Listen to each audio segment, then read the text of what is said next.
Greetings, and peace be unto you all. I greet you in truth, balance, and wholeness. Let us arise in power. I am grateful for all creation of the Almighty Creator. This morning, it's a little cloudy and there's a light sprinkle of rain. But I consider every day a beautiful day. Through my lifetime, I have learned to respect nature, whether it's rainy, sunny, or stormy. A few days ago, I could hear the rain's rhythmic groove beating against the drum of my roof. I could hear the wind dancing outside my windows as it invites the trees to join in on nature's grandest dance floor. I heard the rustling of the leaves speaking. They were responding to the strong wind's call. I positioned myself at the front window. Curiously, I opened the blinds. With the blinds now open to nature's concert, I was presented a small lesson with a large revelation. My eyes witnessed the watering can that I used to water the rose bushes, the petunias, and the tomato plants, no longer in the position near the front doorsteps, its normal storage place or its placement. But because of the strong winds, the watering can was lying on the grass in the middle of the front yard. In the middle of the yard, lying on its side, it served no purpose. It was out of position, if you will. It was out of place. It was exposed and not employed for its design purpose or work description. It had a futile or meaningless disposition. It was not in harmony with the expected or typical scenery. As I took a tour around my property, I discovered the wind made its presence visible to my stationary objects.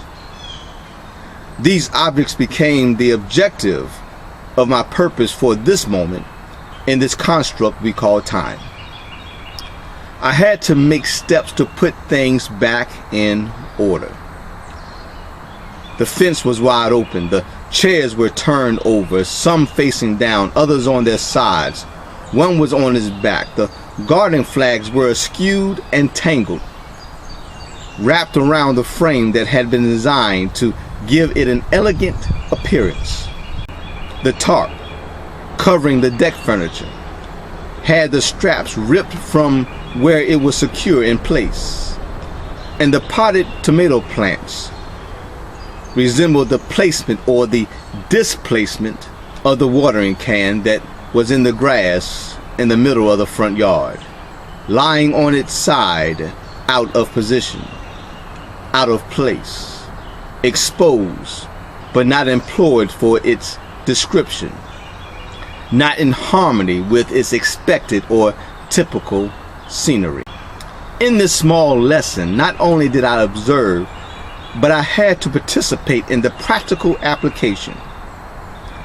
There is a large revelation for that person with less than $20 to make it through this week, that person who struggles to make ends meet, that person who literally lives from paycheck to paycheck, to that person with the gas tank in their vehicle on empty and doesn't have enough pennies, nickels, or dimes to get a gallon or two, to those who may not have enough food to make a complete meal, or every time you look in the cabinets, it's never bare, but it's in your mind never enough is there. To the single mother trying to make it all by herself, the single father doing the best he can, but sometimes not feeling like he is doing enough. To that person that is at their wits' end, lonely, depressed, frustrated, and just plain fed up with their situation or their circumstances, just fed up with their life, just plain fed up. To those individuals with the bills steadily accumulating, house mortgages or the rent seems never ending, car payments falling behind, calls from creditors and bill collectors flooding your phones and your emails. To those struggling and juggling health needs or health concerns, doctor visits or medication becomes a matter of whether you can afford it or not. To the one we all know as the baby's daddy, he has a system in the world against him.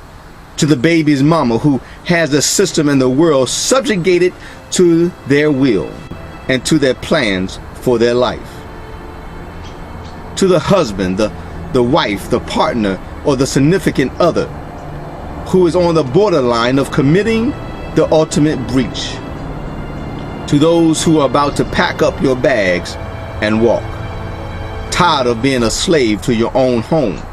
Maybe you feel like you don't have an identity or any self-worth.